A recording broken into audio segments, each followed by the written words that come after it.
Something more?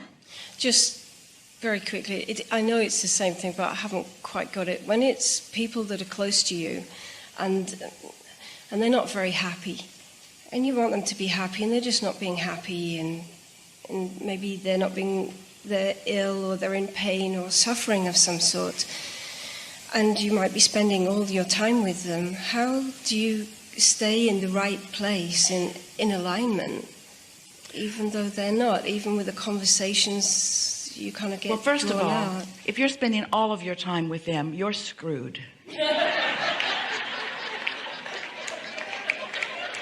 Because you're not giving yourself an opportunity to come back into alignment. Dart in, take all you can take, and then meditate yourself back into the receptive mode. Then dart in, take all that you can take, and then dart out and meditate yourself back into the receptive mode. In other words, why would you ask yourself, especially after the conversation that we just had, why would you ask of yourself to defy the laws of the universe? Why would you say, I have the ability to see you in your sadness and in your unhappiness and it not affect my vibration? That's just not a possible thing. If you know they're sad, then you're sad about them being sad, and you're not in alignment. And so sometimes you want to, your impulse is to not be there, because your natural instinct, whether you admit it or not, is to feel good. Your natural instinct is to gravitate toward what feels good. But then you feel guilty, because so often you've decided that if somebody else doesn't feel good, then you need to be there and help them feel better. But here, how that defies the step 1 and the step 3 part of the deliberate creative process. If they don't feel good and you're watching them not feel good, then you're all in step 1 and nobody's in step 3. And step 1 is you're asking. But the problem is, when you're asking from an awareness of the problem, you're vibrating with the problem. That's why sometimes prayers work and sometimes they don't. And when they don't work is because you're praying for something that you don't want to go away. You're focused upon the unwanted thing. And you cannot focus upon the unwanted thing and diminish it. It will not diminish right before your eyes. And so what you would want to say to someone whom you love and who you want them to know that you love them, you want to say to them, I can't help you when I'm here suffering right alongside of you. And when I'm not with you, then I can more easily see you in a better state of being. And sometimes they are emotionally, we're not talking about physical illness, but sometimes they are emotionally too far gone to hear you. Because there are a lot of people that the more they're suffering, the more they darn well think that you should be right there standing with them suffering too. And if you're not, then you're just not a good friend, when actually the opposite is true. Because law of attraction is about inclusion. There is no exclusion. There is only about attraction. There's no pushing away of anything. And so when you're standing inside awareness of a problem, that's just where you are. You're having a step 1 moment, and that's fine. But don't ask yourself to be in the receptive mode when you're having a step 1 moment. So then you have to ask yourself, how many step 1 moments do I need in order to ask for an improvement? Well, not more than you've already got. You've already asked. So now, how are you going to find a way to tune into a frequency that's not only going to help them, but will help you too? How are you going to turn into that frequency? That's like setting your radio dial on a station that plays some sort of music or commentary that you don't like, and just saying, I'm just going to stay here until they change their tune. I'm just going to keep listening until they change their tune. And we say, it might be a while. Or maybe you could change your dial. We're asking all of you, what do you think it is? Let's have a conversation about this. What causes you to lock yourself in to an unwanted situation? And what makes you willing to stay in that unpleasant situation when everything that you know about the laws of the universe tells you that no good will come from that? And so we're just doing another sales job here. We're just wanting to convince you that you've got to care enough about how you feel. Do you understand what we mean by the receptive mode? Do you? Do you get it, that you are an extension of source energy, and that source energy is being flowed to you at all times, and that with some subtle tuning that you could be the receiver of it? And do you get it that some situations it's easier for you to receive it than others? We're not asking you to stand in the middle of a big mess and get in the receptive mode. No one can do that. But we're asking you not to stay there all the time. We're asking you to get away from there and get into a quiet place. Quiet your mind. Allow your thoughts to soften. Get into a meditative state. Allow yourself to reconnect with this life-giving resource and source energy. Allow yourself to replenish. Let your vibrational nature begin again. Find the place of no thought, because in the absence of thought, there'll be a pure vibration. A pure vibration, it won't be very invigorating, it won't be very interesting, but it will be pure in that there will be no resistance in it. And if you can stay there for as little as 16 or 1716 or 1716 or 1716 or 716 seconds, another thought like it will join it, and now you've got a little momentum going, and then it's easier still and easier still and easier still until you have stabilized again.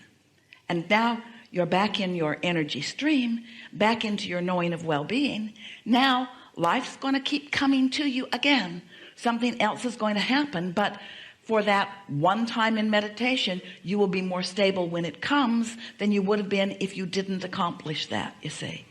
And before you know it, you'll be stable enough that it doesn't matter what's happening, you'll have your sea legs. You'll be stable enough that you'll be anticipating what's coming and you'll be ready for it. You'll be stable enough that your energy connected to source, which is more powerful than we can even find words to describe. You'll find a leverage in your alignment that will allow you stability no matter what's going on. And then you don't have to hide from them. You can go to where they are and maintain your stability. And if something extreme happens and you feel your own stability slipping, then you must leave and regain your stability. It's like, anyone had any lifeguard training? Jerry talked about it a lot. He was a lifeguard in New Orleans on Lake Pontchartrain.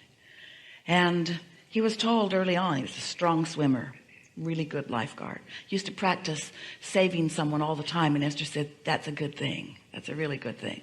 Because Esther did not see herself as a strong swimmer.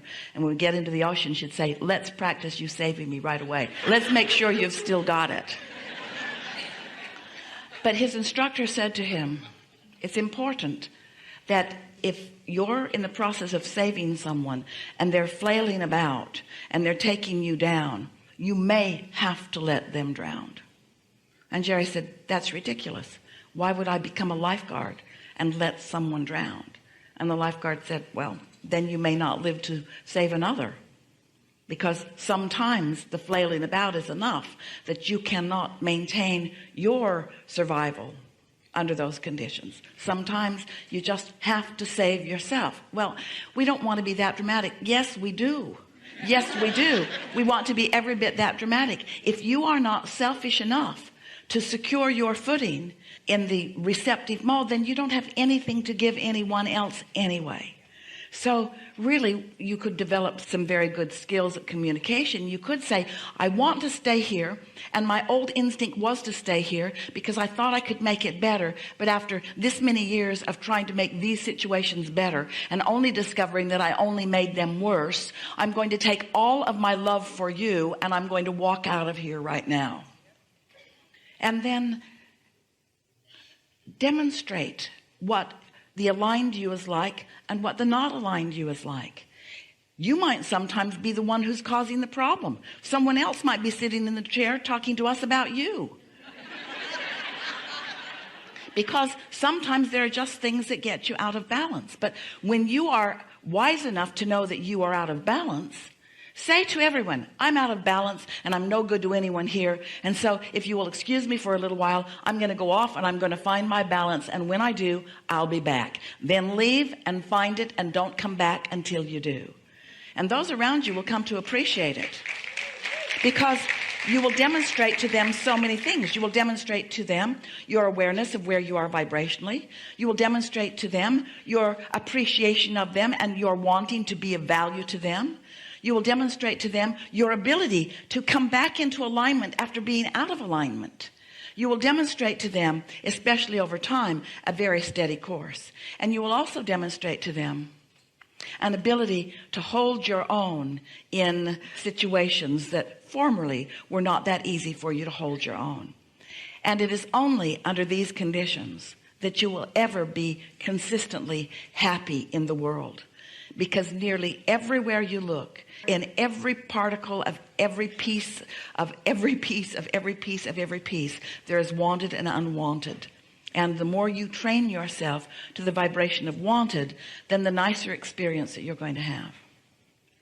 So that's the same with everything. When you just ignore the lack, the isness, and you just look at what you want, then all the lack starts to melt away. Precisely. Yeah. But the operative word here is ignore. Because if you're in the middle of it and there's momentum going, law of attraction will not allow you to ignore it. You're already part of it. And so now you're asking yourself to do an impossible thing. I've got this momentum going, and now all of a sudden I'm just going to change subjects. Have you ever had the experience of deciding that you're going to meditate and then go to meditate and you can't quiet your mind because the momentum is such that you can't quiet your mind? That's why we encourage it earlier in the day rather than later, because there's not so much momentum on so many subjects going. But sometimes it is difficult to quiet your mind, and we want you all to be nicer to yourself.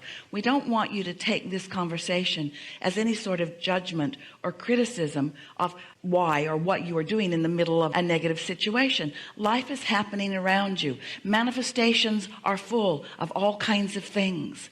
But we would like you to be less involved in the manifestations that are already underway and more involved in the manifestations that are in the process of becoming. We would like you to be more aware of what you are doing in terms of the receptive mode and the thoughts that are flowing. You could be so well in the receptive mode that something could be going on with family or friends, something could be going on, and you could walk in the room and your momentum could be such that if they're not too far gone, you could make a difference just by walking in the room. And even if you stay and listen for a little bit, you might be, since you're still in the receptive mode, inspired to say something really funny or really clever or really insightful that might awaken them to what's going on in some way. And you might be so on your game that whatever comes back to you, you're ready for that too. We're not suggesting that you have to run and hide all the time. We're just saying if you're not ready to be ready to be ready to be ready, run and hide. But if you're ready to be ready to be ready, then that's where some of the most brilliant, insightful things will come, you see. Sometimes in the middle of a very big problem, and you're the one that has the solution, and they'll look at you like, where did you come from? How were you able to get that solution so easily? And you'll say, because I wasn't in here all wadded up with you and the problem. Solutions come easily to those who aren't all wadded up in the problem. That's why step 1 and step 3 are very far apart steps, with source energy smack dab in the middle, giving you the answers to everything that matters. Helpful? This was a good conversation.